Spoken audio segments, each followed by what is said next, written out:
ለምን አንተ ነህ በእግዚአብሔር በቃ ልቀቀውና ሂድ አንተ ነህ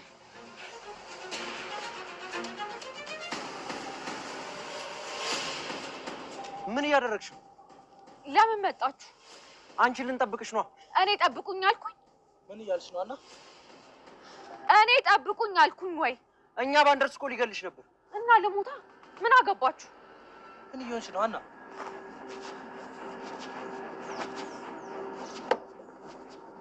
እንቅልፍ እኮ እምቢ ብሎኝ ነው ምን ሆነሻል ትንሽ ጨንቆኛል ከነዛ ዱርዬዎች ጋር ተጣልተሽ ነው አይደል እና ሴር ነው ዱርዬ የምትያቸው አዎ ነው ታዲያ ዱርዬ አይደሉም እንዴ ሰላምዬ ደግሞ እነሱም ማንም ሰው እንዲናገርብኝ እንደማልፈልግ ታውቂያለሽ አይደል የራስ ጉዳይ ሀና ግን ተጣልታችሁ ነው አይደል አዎ ምን ሆናችሁ እነሱ ሊጠብቁኝ በሞከሩ ነው የሰደብኳቸው ከምንድን ነው የሚጠብቁሽ ካንተ ነህ አዎ ሰላምዬ አልገባኝም እኔ ከዚህ በላይ የምደብቅሽ ከሆነ መፈንዳቴ ነው ሰላምዬ ምንድን ነው ሀና በቃ አንተ ነህን አግኝቼው ነበር ማለት እንዴት ደውዬ እንገናኝ ብየው ለምን አንቺን እንዳያስቸግርሽ ልነግረው ነው እሺ ምን አለሽ ኧረ እሱ የወጣለት ሴሰኛ ነው ቆይ ምን ብሎሽ ነው ሀና ተዋት ስለው ሰላምን የምትዋት አንቺ አብረሽኝ የምትሆኚ ከሆነ ነው አላለኝም መሰለሽ ምን አንቺ አዎ ሰላምዬ ካልሆነ ግን ቤተሰብሽን እበጠብጠዋለሁ እያለ እያስፈራራኝ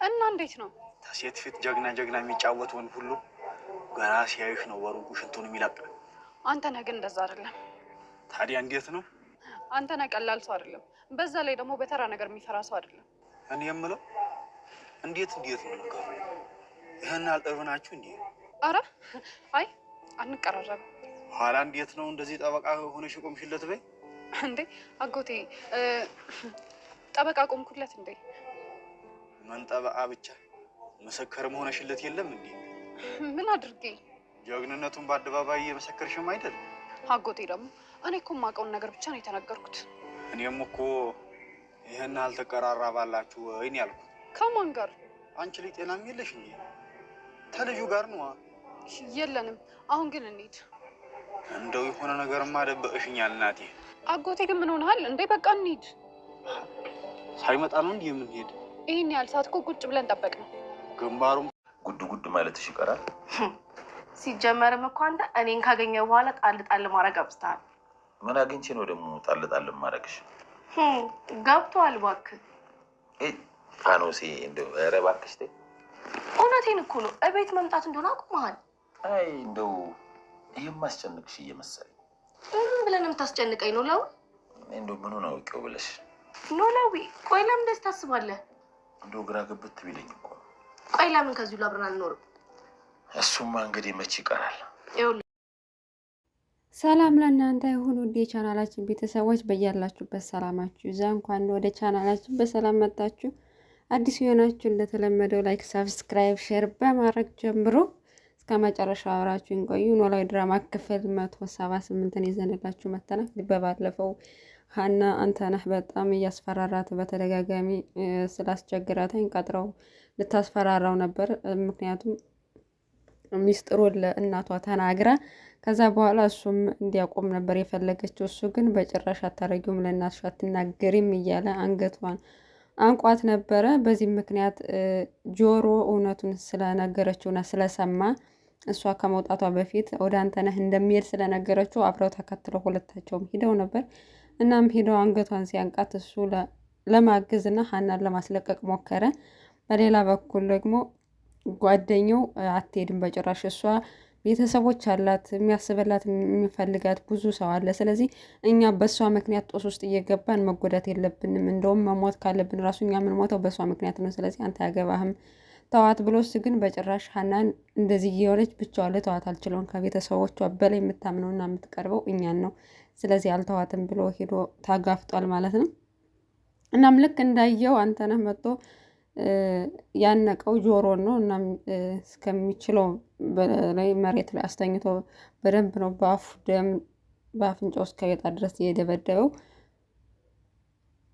ሀናም ተምቹም ቁመው እያዩ ነበረ እና እንደውም መጨረሻ ላይ በቃ ጥለዋለሁ ማትለቀው ከሆነ ድንጋይ ወርውሮ ወይም በጩቤ ወጋሃለሁ ሲለው እስኪ ወንድ ነህ አድርጋት እያለ መጨረሻ ላይ ግን በጭራሽ እንዳትመታው ብላ ሀና አስቆመችው ጓደኛውን አንተ ነህም ጥሎት ሄደ ማለት ነው።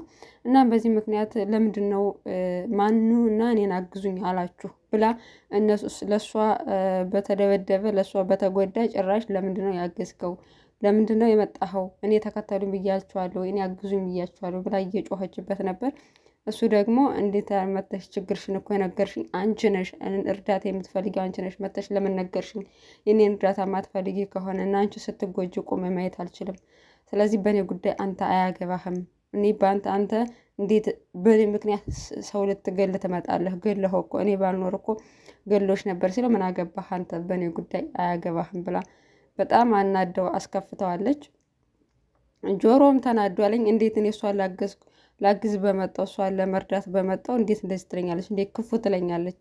እያለ ለጓደኛው እየነገረው ነበር። እሱ ደግሞ እንደውም እኛ አያገባንም ነበር ድሮም፣ ምክንያቱም በቃ በእሷ ጉዳይ አንተ መግባት የለብህም። በቃ ጓደኛው ኤልያስ እንኳን ሁሉ ነገር እርግፍ አድርጎ ጥሏል። እኔ ግን አሁንም ሀና ስር እየተርመጠመጥኩ እየተጎዳው ነው ሲለው በቃ አሁን አታላዝንብኝ አንተ እሷን ተዋትና ህይወት ክንቀጥል ብሎ በተደጋጋሚ እየነገረው ነበረ። በሌላ በኩል አቶ ኖላዊና ፋኖሴ ተጠፋፍተው ነበረ እና መቤቱ ድረስ መታ ሊወጣ ሲል አገኘችው። ምግብ እንስራና ከምግቡ በኋላ እምነግርህ ሚስጥር አለኝ አለችው። እና ምንድን ነው ንገሪኝ፣ አሁን ካልነገርሽኝ ምግቡን ከመስራትሽ በፊት ንገሪኝ እያላት ነበር። እንደውም አሁን አልናገርም በቃ ጠብቅ ምግቡን ሰርቼ እስከምጨርስ ብላ መጨረሻ ላይ ግን ከበሉ በኋላ ምንድን ነው ብሎ ስጠይቃተኝ ፈርታ መናገር ስለፈራች አልነግርህም ብላ እሱም ተቆጥቶባት ተነስቶ ጥሏት ሂዷል ማለት ነው። እንግዲህ የደበቀችው ሚስጥር ምንድን ነው? ከዚህ በፊት እንግዲህ አባባ ኖላዊ መውለድ እንደማይችሉ በሐኪም ቤት ተረጋግጧል። ሀናም ልጃቸው አይደለችም ያሳደጓት እንጂ ልጃቸው አይደለችም። ስለዚህ መውለድ ስለማይችሉ እንደውም በጣም ተናዳ እንዴት መውለድ እንደማችል ሳትነግረኝ እንደዚህ ነገር ውስጥ ታስገባኛለህ ብላ ተናዳ ነበር። ከዛ በኋላ አስባበት ነው የታረቁት ማለት ነው። እና አሁን ግን በቃ አርግዣለሁ የእርግዝና ምልክት እያየች ስለሆነ አርግዣለሁ ብላ ልትነግረው ነበር። ግን ደግሞ ማትነግር ለመንገር የፈራችበት ትልቁ ምክንያት ደግሞ እሱ መውለድ እንደማይችል ገመተች ከሌላ ወንድ ነው ብሎ እንዳይጠረጥራ ስለፈራች ነው። ግን ስለጨነቃት ለሀና ነግራታለች። ሀናም በጣም ነው የደነገጠችው።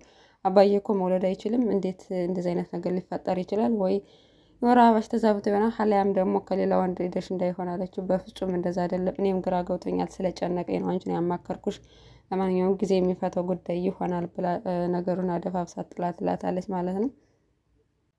ሀናም በእናንተ ነው ጉዳይ ስለተጨነቀች እና ቢዚ ስለሆነች አንተ ጓደኛዋ እዝራ በተደጋጋሚ ሲደውላ ስልክ እያነሳች አልነበረም። እሷ አላነሳለ ስትል ወደ እህቷ ወደ ሰላም ነው የደወለው። ሰላምን በራሷ ጉዳይ ተጨንቃ ስለነበረ ለምንድነው በተደጋጋሚ የምትደውልብኝ? አንዴ እኮ አንስተህ አንዴ ደውለህልኝ አላነሳው ማለት ማውራት እንደማልፈልግ ምልክት ነው። ለምንድነው የምትደውልብኝ በተደጋጋሚ እያለች የተናገረችው ነበረ። እሱ ግን ቢያንስ ራርተሽ ተደጋግሜ ስደውልልሽ ራርተሽ ታነሽልኛለሽ ብዬ ነበር። ሰላም እና ሀና ምን ሆና ነው ስልክ ማታነሳው? በቃ እኔም በሷ ጉዳይ ተጨንቄያለሁ። አግብታለች፣ ልታገባ ሽምግልና ሌላክ ነው አንተን ትታለች። ስለዚህ ተስፋ አንቁረጥ ብላ ትቀልድበታለች። ቀልዷን መሆኗን ሳትናገር ነው ስልኩን የዘጋችው እና እሱም በጣም ተናዶ ነበር። እንዴት እኔን ለማንጥላ ሌላ ታገባለች ብሎ ተናዶ ሰክሮ ወደ ቤት ሲገባ አባትየውም የሰከረበትን ምክንያት ጠይቀው በሀና ምክንያት እንደሆነ ነገረው እና ሌላ ልታገባ ነው ብላ እህቷ የገዛ እህቷ ነገረችኝ ብሎ በጭራሽ አታረገው፣ ምናልባት እህቷ አውቃ ሊሆን ይችላል ሲለው እሱ ግን አላመንም። እናም በነጋታው ሀና እዝራ እኮ ደውሎ ነበረ እናም ቀልድኩበት፣ ሀና ልታገባ ነው ብዬ ነገርኩት ምናምን ስትላት ሀና ደነገጠች። በእኔ ምን ያህል ቀልድ እንደማያውቅ እያወቅሽ እንዴት እንደዚ አይነት ነገር ታረጊያለሽ ብላ እህቷ ላይ ጮኸችባትና ያው ደውላ ሳያነሳላት ሲቀር ሰፈር ድረስ አገኘችው እና ቀልዷን ነው እየቀለደችብን፣ እኔ ከአንተ ውጭ ሌላ ማንንም አላገባም። አሁን ላይ እንዲሁም ቤተሰቦች ሰላም ናቸው፣ ደህና ናቸው። ስለዚህ ሽምግልና መላክ ትችላለህ አለችው። እሱም አባቱ በሌላ በኩል ሌላ ሴራ እየጠነሰሰ ነበር። እንግዲህ ልጄ እንዲጎዳብኝ ስለማልፈልግ እሷ ደግሞ ከሱ ማንም ወስዶ ሊያገባት ፈቃደኛ አይደለም። ስለዚህ እሱ በራሱ ችግሩን ይፈታል ብዬ ነበር። አሁን ግን ስላቃተው እኔ ችግሩን ፈታዋለሁ ብሎ ከአንተነህ ጋር ተመሳጥሮ እንግዲህ ሀናን ሊጠልፏት ነበረ። ግን እሷ ሰላም የቀልዷን እንደሆነች እና ነገሮች እንደተፋቱ ነገረውና አሁን ላይ እየሰከረ አይደለም፣ ወደ ራሱ ወደ ቀልቡ ተመልሷል። በዚህ ምክንያት አባትየው ከሷን ካላስተዋወቀ በቃ ልጅቷን ማወቅ አለብኝ እያለ እያስጨነቀው ይገኛል። እኔ ልጅህ አኮራሃለሁ፣ ምርጥ ሚስት ነው ማመጣለህ፣ ስለዚህ በእኔ ተማመን ብሎ ነው የዘጋው ማለት ነው። እናም የሀናና የእዝራ ጉዳይ ምንም ያልተፈታ ነገር የለም። ይጣላሉ፣ ይታረቃሉ፣ ወይ ሽምግልና ልከው ተሎ አይጠቃልላት በዚህ ሁኔታ ላይ ቀጥሏል ማለት ነው። እናም ውድ ተመልካቾቻችን አብራችሁን ስለቆያችሁ እጅግ በጣም እናመሰግናለን። ቀጣዩን ክፍል ደግሞ ይዘንላችሁ እንመጣለን። በያላችሁበት ሰላማችሁ ይብዛ።